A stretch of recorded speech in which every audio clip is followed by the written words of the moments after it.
Can y'all hear me out there just fine? What's up, fight fans, and welcome back to another edition here at Round One Sports TV.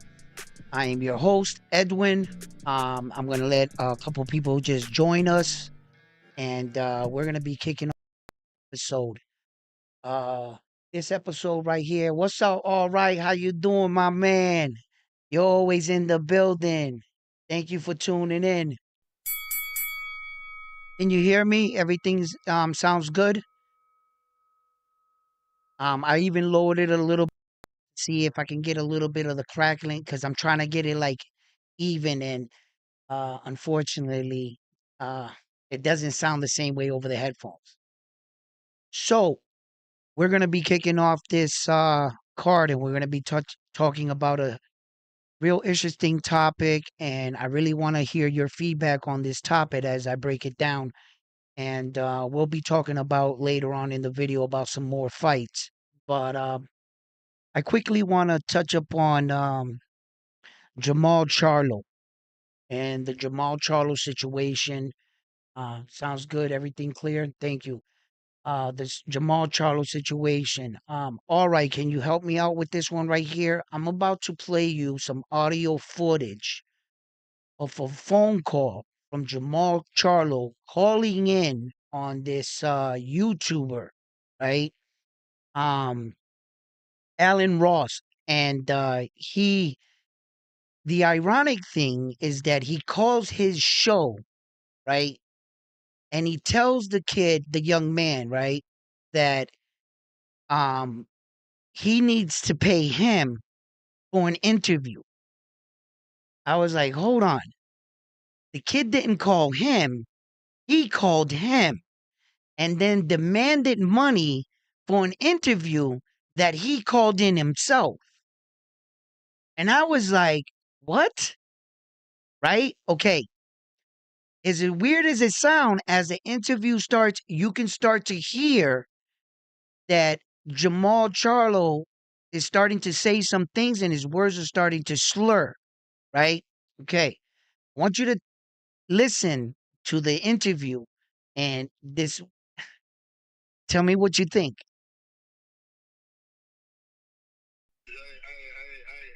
Throw me and my boy the bag and we straight, you know what I mean? Shit, how much you charging? This right here gonna get like this guy right here gonna take it up. I'm not Javante. I'm not Andre. I'm like it's bigger than that. You ain't like, bro, I ain't asked for a whole bunch of money or nothing. Yo, he some of that audio right there was cut because there was a little conversation in between him and the young man, and he told them, "I never paid anybody for an interview. Javante has given me an interview for free, and Devin Haney." And he goes, "I'm not them. I'm a bigger star. That this interview, even in fact, is going to get more likes." Well, first of all, you're not a bigger star than Tank Davis or um, Devin Haney or even Ryan Garcia, for all that matter. But that's not what's going on here. I'm not concerned about who's a bigger star or what's going on. I'm concerned with the phone call itself and what alarms and red flags are starting to go off in my head. Now, I started to think back on Jarmell Charlo, and a lot of red flags were going off a long time ago.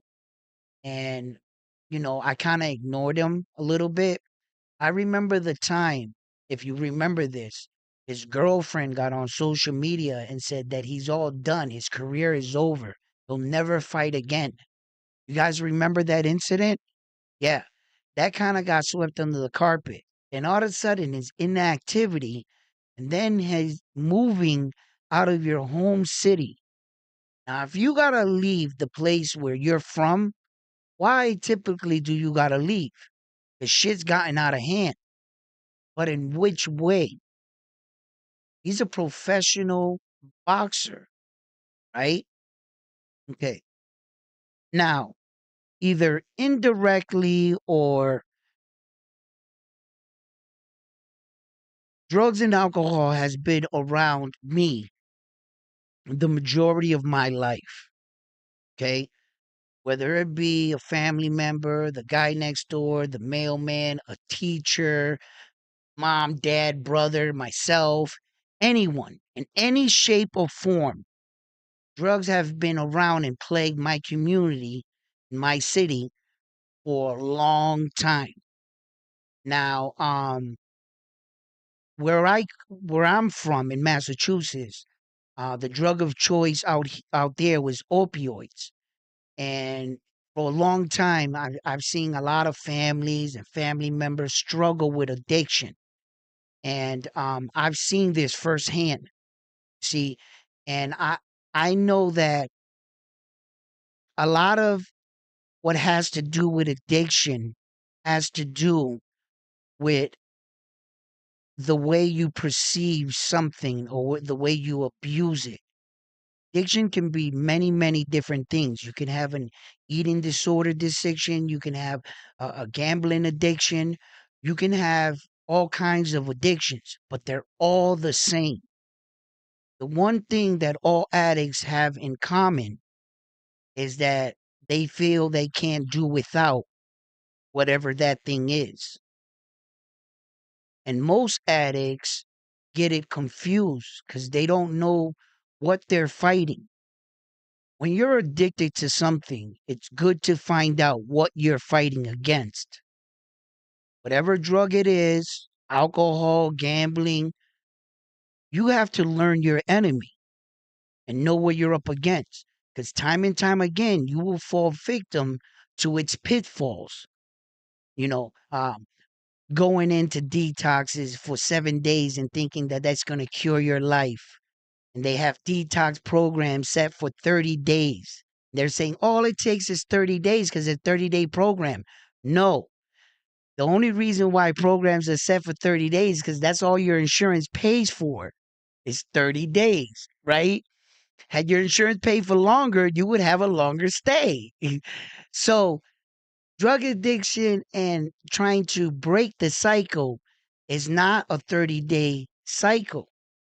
It's a life changing decision. You have decided to put it down, not for 30 days, but forever. And that needs to be your mindset. When I watch someone battling through alcohol and drug addiction, these are the kind of things they do. What Jarmell Charlo did was call a kid and demanded money from him when the kid never called him. His name was never mentioned. He's calling him, he's telling him, yeah, I'll talk to you, but you got to pay me. But I didn't call you. You called me. Like, look where, what is he running out of money? Is he begging for money? This is not a good look.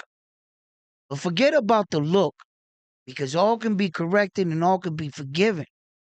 What he needs to do is acknowledge what's going on to him and get the help.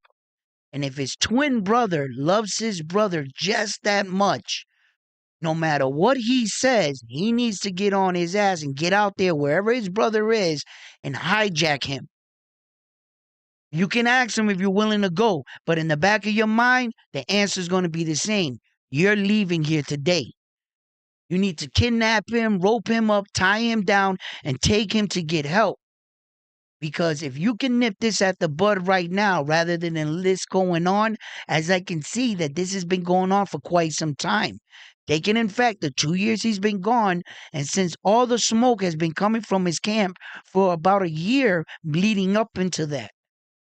So, you know, I talked about this a lot on my channel, and I've shared with you my concerns about watching my favorite American athlete, the rise and fall. I always said it's always some shit. It's always something with our guys, man. This is this is this is a tribute to what we um and the pressures and what we think that our athletes should be doing. And he fell into one of those kind of pitfalls. And when it happens, I take no pleasure in this. None. My heart goes out to him, bro. I hope he gets the help he needs. I hope his brother, man. I know his brother's going through some shit, but fuck that. That's your twin, bro. Fuck it. Yo, if it's over, it's over. Fuck the title. Fuck boxing. Fuck everything, bro. But save your brother, bro. Real talk, man. Don't say nah. Don't give up on him. Don't say nah. You know what? I tried everything, and he wants to be like this. Then that's on him. I got my own issues. Nah, don't do that. Don't do that. Stop what you're doing and go save your brother before you're burying your brother. And I just believe that just the signs are pointing in a bad direction with Jamal. They really are. He's doing outrageous shit. Yo, he's getting smacked by Caleb Plant. Yo, there's no way in the world you couldn't have been drugged up standing there getting smacked like that, being the middleweight champion of the world. That's when you like all coked up from the night before and you feeling weak. And he came down there and started fucking with Caleb Plant and got smacked and had the energy to respond. It's like, you know what I mean? He was standing there like shocked, like he ain't never been in a fight before. Yo, that drugs do that shit to you, bro.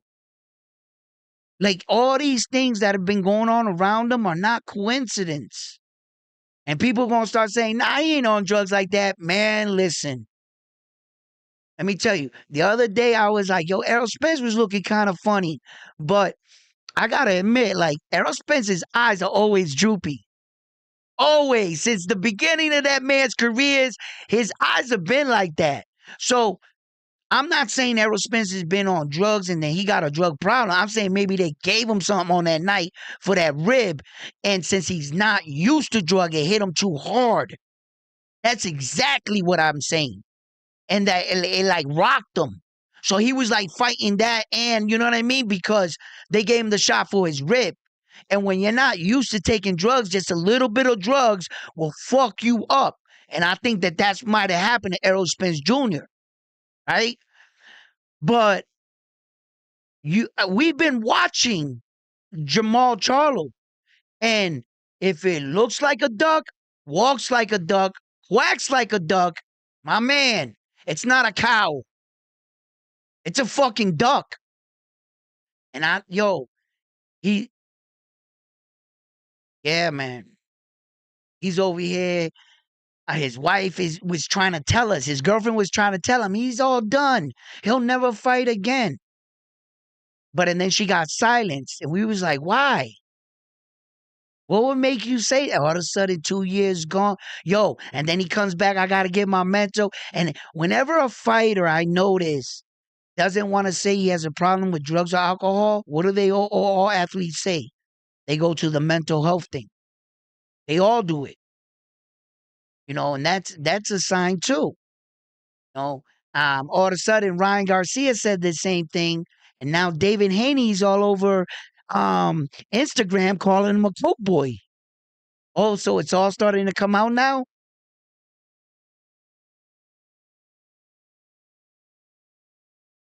This is not cool. And this is not funny, not even for Ryan Garcia.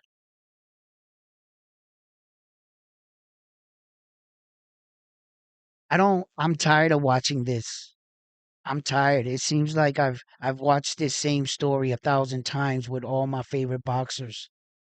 It seems that way to me. Not too many of them ever get to retire and and and live out their days. Only a selected few and a handful. You mean to tell me out of the tens and thousands of men and women that box, it's only a handful? It's not a very good odd statistic, man. And Jamal Charlo right now, he must be in a space where that the drug is lying to him. He's feeling like he can't, have a good day without it. It's not sunny outside. It's raining outside. Let me do it. Um, can't have sex without it. I can't train or I can't eat without it. You start to believe all these lies, like the drug starts to consume you. And what he has to understand in those kind of situations is that you're feeding your body a substance, a drug, and your endorphins inside of your body are either so high or so much, right? They're like, it's kicking out, the pleasure sensors are kicking out at an alarming rate. When you're coming off of it, you don't have that. So the days don't, the sun doesn't shine bright enough. The food doesn't taste good enough. Sex isn't great enough because while you were on the drug, you were doing all these things and you were starting to interact all these things and connect them with the drug. So it was like if you go to a baseball game, you got to have a hot dog and a beer. You went to a bar back in the 80s, you needed a beer and a cigarette because they went hand by hand. While you're doing a substance, whatever you were doing on that substance, you started to connect that together. And that's another thing in its entirety that the athlete has, or the person themselves would have to understand in order to break away. That that's a lie. That with enough time off of it, your your your system will start to even out again. You'll start to think better, you know. Um, and I could see where that he's at right now, where that he's really struggling. You know, he wants to be the man and live out his dreams as the middleweight champion of the world, but obviously he needs help getting away from whatever it is that's setting him back. You know, I'm not next to him. I don't know what drug or what alcohol he's doing, but it's apparent he has an issue and he has a problem. And when you're calling up to places begging for money, and that's exactly what he was doing, that's you're doing cutty behavior. And if somebody calls you out on it, it's only because of the things that you're doing. You know what I'm saying? So, um, I don't know. I don't know. I truly don't, I truly don't want to see him go through this, but if it means for him to take care of his life and that he lives out the rest of his life a clean and healthy young man and he finds his way, but I never get to see him back in the ring, then shall be it. As long as he's okay and he learns what he's up against and that he takes all the time he needs to recover. If he never comes back, well then he never comes back, but at least he saves himself. No, fuck everything else, bro. Fuck the belt, fuck, and I mean that, bro. Jamel, man. If I had a moment to talk with you and I had the times, I would, it would be a lot to say. I'm not gonna say it on this show, but I just wish him the best. I hope his brother responds if he needs it. Um, Stop waving this to the next and bypassing it to the next incident where you're like, oh, it was only him drunk. That's nothing. How many times have you heard or seen him do that? How many times until one day he's that athlete on and they get that 911 call unresponsive in some hotel bathroom. We hear it all the time. Hear it all the time, man.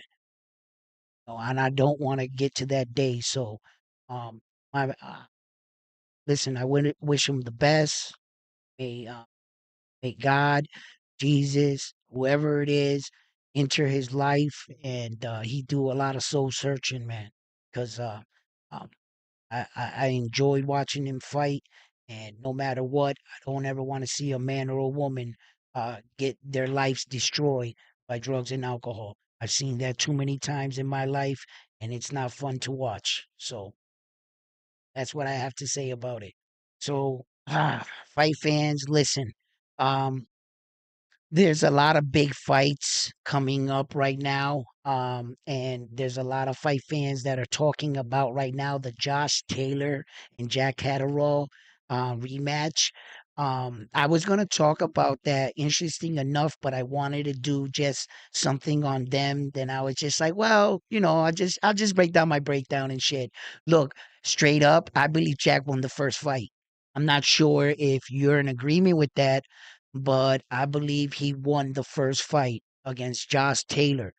There's going to be a lot of questions answered here because depending on Josh Taylor's performance, other boxers are going to take hits, meaning Teofimo Lopez. Teofimo Lopez was given high praises for beating uh, Josh Taylor, right? But now, if Josh Taylor was really on that decline, and after that Jack Catterall first fight, and then he fought Teal, remember that, right? He technically was like should have had lost that fight, and he shouldn't have had any of the belts. To be honest with you, but what happened happened. They gave him, what happened happened. Okay, so he goes in and fights Teal, and then everybody saw that fight, and we all said, Jack didn't look that good, or is it that Teal's that good? So a lot of people didn't know which way to go with it. Was it that Taylor was on a decline, or was it that Teal's getting better? Okay. All right. So Teal goes into his fight against Ortiz. Then all of a sudden, wait a minute, Teal can't cut the ring. Wait a minute, Teal can't hit this guy. Right? Okay. So that's why I feel that depending on Josh's Taylor's performance, they're gonna a lot of things are gonna come out of that one particular fight. Yeah, because and then a lot of people are not gonna want to give Tio that credit like that. They're gonna be like, well, you know what? Come to think about it, Josh Taylor was a beaten fighter. That's what they're gonna come around and say about the Tio situation. They are. So yeah, man. And then look, just to before I cut this video, I just really wanted to talk about Jarmell Charlo situation. But since I was on, I was like, let me just drop a couple things about boxing, what's going on. Oh, look, and so that you don't fall in and to buy these storylines that they're giving you, so you know what to ignore, what's bullshit, and what's not. That's what I'm here for. That's what you watch me for, and I'm going to tell you right now. Okay, I told you, Tank Davis versus Connor Ben, bullshit, all hype. I didn't advertise it on my channel. I'm not going to, promote that bullshit. That was never going to happen. Eddie Hearn goes on today and says he didn't deny one offer, but two offers. Like if it was legitimately that a 170 pounder is going to try to go after a 135 pounder, and that we're going to give him clout for beating down that door. Bro, come on, man. Right? You didn't recognize Tate Davis was talking shit. You want to go take it serious and try to get your guy in easy fight by a bigger guy beating on a little guy. It was just bullshit, right? Now they're trying to get all kinds of praises to attach Conor Ben's name to what? A global superstar like Tank Davis, right? Okay, so the only fight right now that is happening is Devin Haney and Ryan Garcia on 420. Those two guys will be fighting. Now, still, once again, here we are. What month is it in? No official fighter for Tank Davis. I got nothing. I got nothing for you. Okay. Um, and then uh Terrence Crawford. I I don't even know where to go. I don't even know what to say is true or not anymore with Terrence Crawford. I got a couple things and I got a couple names, but um I don't think I want to embarrass myself right now because and then I feel like in about 5 more days the name's gonna change. This is not. This is. I'm starting to do see that this is all just leading us until he's finally ready to come off vacation and then fight whoever he's gonna fight. You see, it's the same thing he's been doing for the past 5 years, fighting once a year. If you haven't seen the recurring pattern of this guy, no, this guy, oh, what you say about me? And but you only fight once. And it's never the guy, usually, that they were going on YouTube back and forth with. Right? Okay. So um look, I don't know. I don't know what's going on with Terrence Crawford. I know that you know, Tim Zoo and Keith Thurman are going to go in. They're going to fight tomorrow night. We have some big fights tomorrow. We have some Japanese fighters popping off tomorrow, too. Um, I'm going to be checking out some of the fights tomorrow. And I look,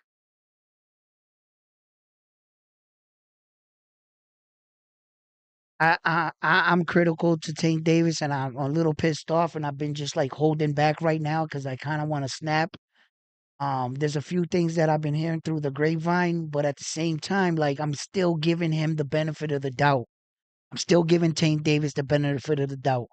Um, I see what he did coming off that ankle bracelet shit and all the stuff. I know his history. I know what he's been doing. It's just that it's enough is enough, brother. You're going on 31 years old and you're not really doing anything, and they mailed you a belt that you haven't defended, and that you ridiculed Devin Haney for getting the email belt, and you're not getting past this. You're still in a situation where you're allowing people and Devin Haney's fans to mock you about being an email champion. I'm Tank Davis. You're a much better fighter than that. Don't go down as one of those fighters that you're playing around with time that is the most crucial in your sport. It's when you're in it. You know, a boxer's window 10, 15 years, and then it's over with. Your career is over. Go play golf after that. You're going to have plenty of time to bullshit, guys. Let's get the biggest fights now and let's get in shape now. So that's how I feel about that, you know. But I you know, I wanna see some of these fights. I'm gonna check out that Josh Taylor fight. Subriel Matias, he's scheduled to fight again. I can't wait to see him back in the ring. Since we have a lot of pieces being moved around at the 140, and Devin Haney and Ryan Garcia, thank you guys for giving us this fight. Although I don't think that Ryan's ready, we're still at least getting this type of fight. um, um, jo- um, Anthony Joshua and Francis Ngannou are going to go out there and slug it out in the heavyweight division out in the desert. And I'm going to also tune in and check out that fight as well. Um, like I said, there's a couple Japanese stars right now that are going to be making some noise. Um, and if I can, I'm not going to promise anything. I'll probably catch the fight perhaps afterwards. Um, because the streaming networks and everything, that's a bitch with all that shit sometimes. But hopefully they just do it like on regular ones, like if it's on the Zone or the ESPN, or like the typical one, then I'll catch it there. um but when it's not being broadcast on pay-per-view and it's on like a smaller Japan network, time I can't catch those fights. So depending how they're streaming it, then I'll be able to catch the fight. Um, so, uh, what else do we have? What else do we have? Oh, hold up.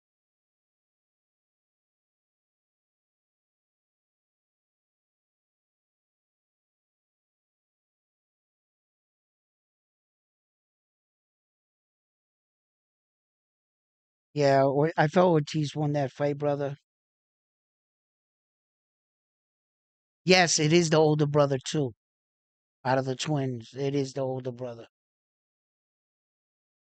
Yeah, it's in fact the better fighter out of the both of them.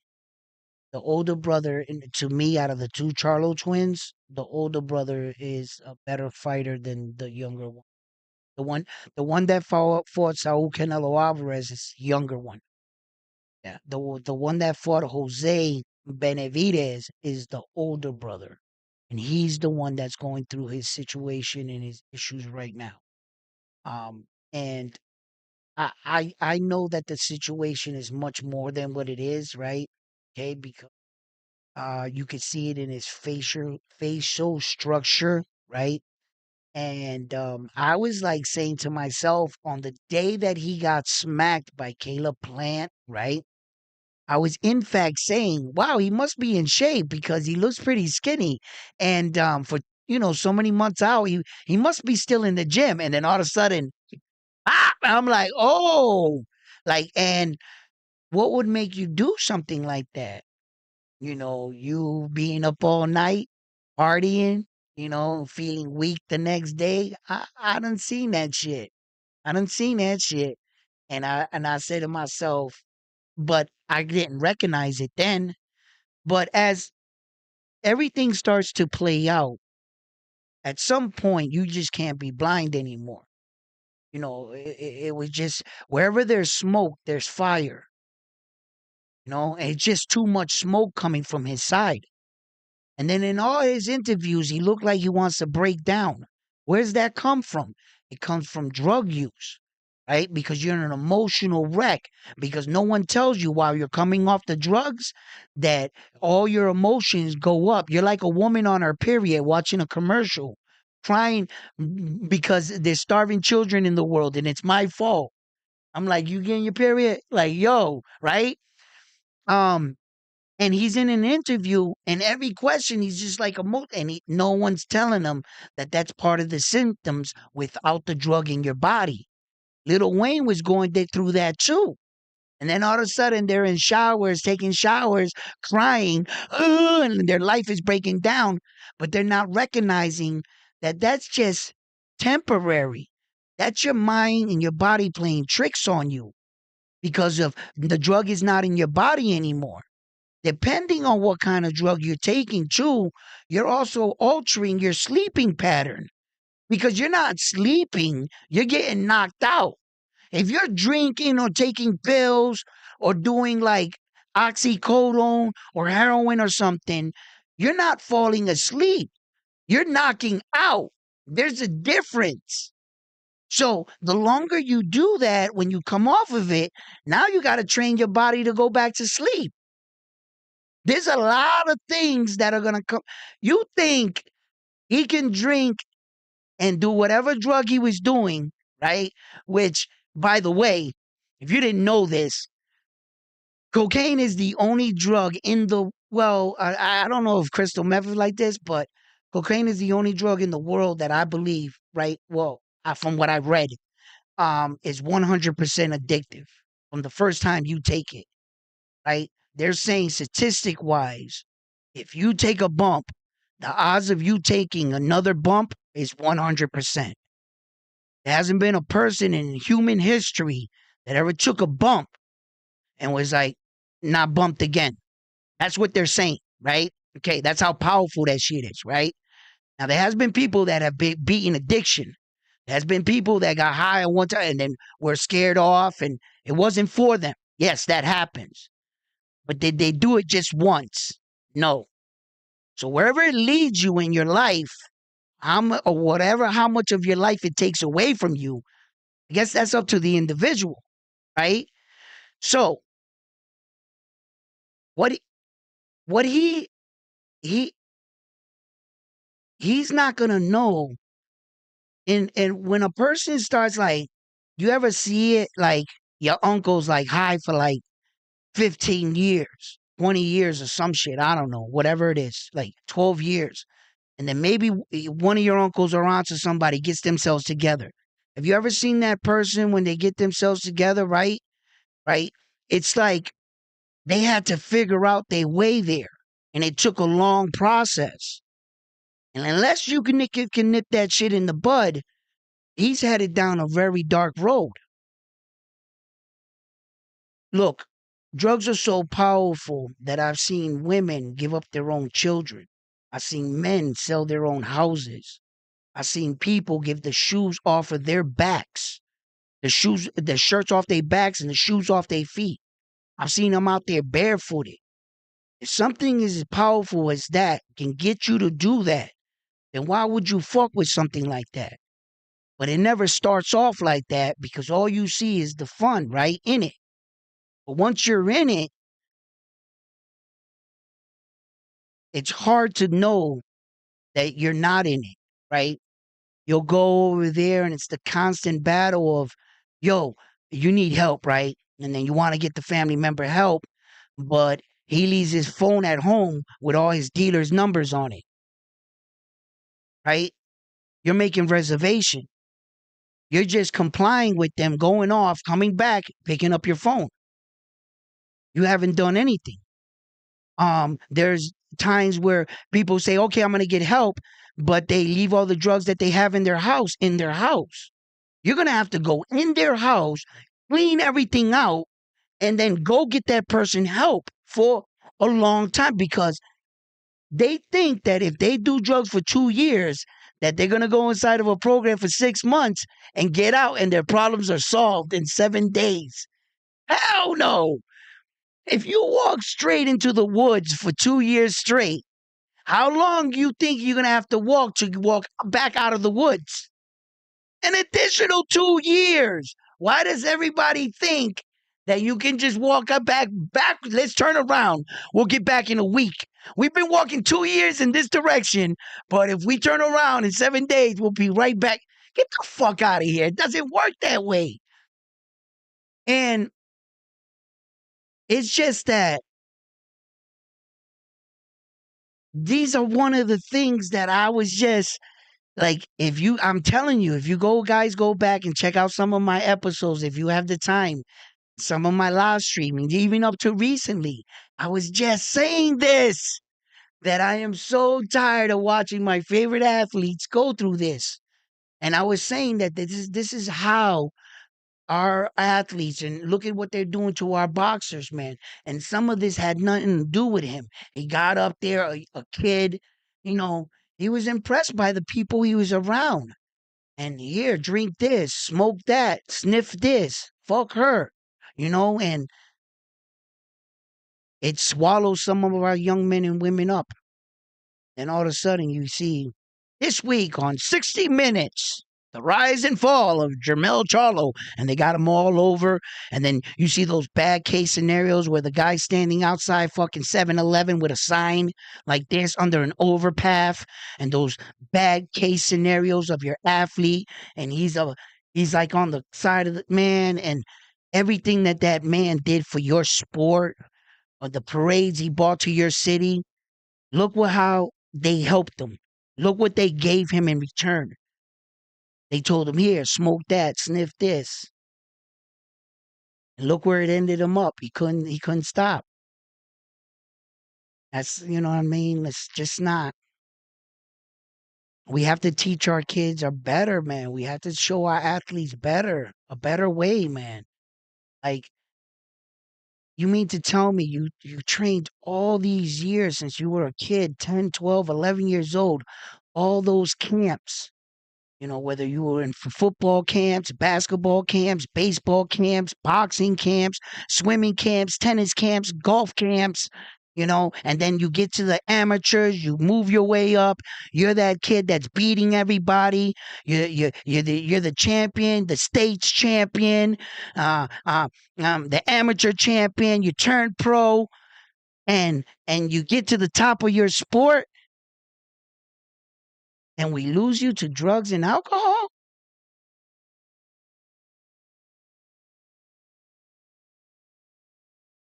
Nah. That's why I admire this dude right here, man. A lot of guys that are staying true to the sport like him. He's not the only one that's doing it. He's doing it at a high level because of his skills. But there are a lot of men and women that stays true to the sport.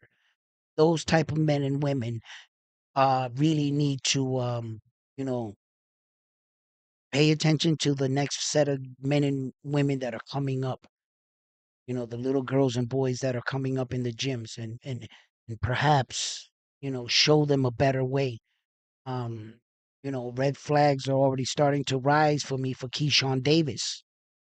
I already called it. I'm saying it right now. It's just a matter of time before we see him with the bling bling, pa pa pa, smacking his girlfriend, smoking more weed, and I was just like, man, come on, Keyshawn, please don't be that dude, man. Don't, please.